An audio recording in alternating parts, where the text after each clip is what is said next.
সকাল বন্ধুরা, আজকে রান্নাবান্না নিয়ে চলে এসেছি। দেখো, একটা রুই মাছটাকে প্রথমেই ভেজে নেব। তেল গরমেই মাছ দিয়ে দিলাম। এই মাছ ভাজা হয়ে গেছে, মাছ ভাজাগুলো নামিয়ে নিচ্ছি। নামিয়ে নেওয়া হয়ে গেছে। ওই মাছের তেলের মধ্যে রাঁধুনি শুকনো লঙ্কা ফোড়ন দিয়ে কেটে রাখা আলুটা দিয়ে দেবো। এই যে কেটে রাখা আলুটা দিয়ে দিলাম, দিয়ে কাঁচা লঙ্কা চালা করে দিয়ে দিলাম। আজকে কোনো মশলা ছাড়া রান্না হবে। আলুটা ভাজা ভাজা হয়ে গেছে, তার মধ্যে পরিমাণ মতো লবণ আর টমেটো দিয়ে দিলাম। যেদিকে আমি আর তেল দিলাম, তেল দিয়ে এদিকে রাঁধুনি ফোড়ন দিয়ে শুকনো লঙ্কা দিয়ে দেবো, রসুন দিয়ে দেবো,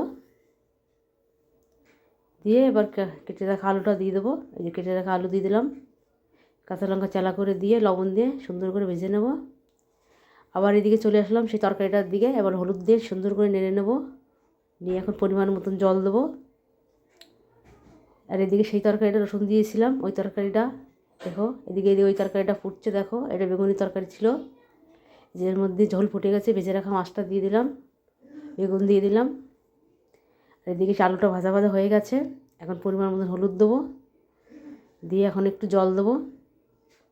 এই যে জল দিয়ে দিলাম। এদিকে জলটা ফুটছে, এখন 2 পিস মাছ দিলাম, দুজনে খাবো। আর পালং শাক দিয়ে দিলাম। এই যে শীষ পালনের কচিটা, মাথারটা নিয়েছি, শুধু গুঁড়ারটা নিইনি। ঢেকে দিলাম। এই যে বেগুনি তরকারিটা ফুটছে। এদিকে সেই পালং শাকের তরকারিটাও ফুটছে বন্ধুরা, দেখো। আর ভিডিওটি যদি ভালো লাগে অবশ্যই পাশে থেকো বন্ধুরা আমার। ফুটছে, এই যে বেগুনি তরকারিও ফুটছে, দেখুন বেগুনের তরকারি হয়ে এসছে, নামিয়ে নেব। পালং শাকের তরকারিও হয়ে গেছে, নামিয়ে নিয়েছি। দুটো নামিয়েই নিয়েছি। দেখো, এই যে কী সুন্দর দেখতে, লোভনীয় লাগছে। এদিকে একটু তেল দিলাম, তেলে সর্ষে ফোড়ন দিয়ে টমেটো চাটনি করব। এই টমেটো দিয়ে দিলাম, কেটে রাখা টমেটোটা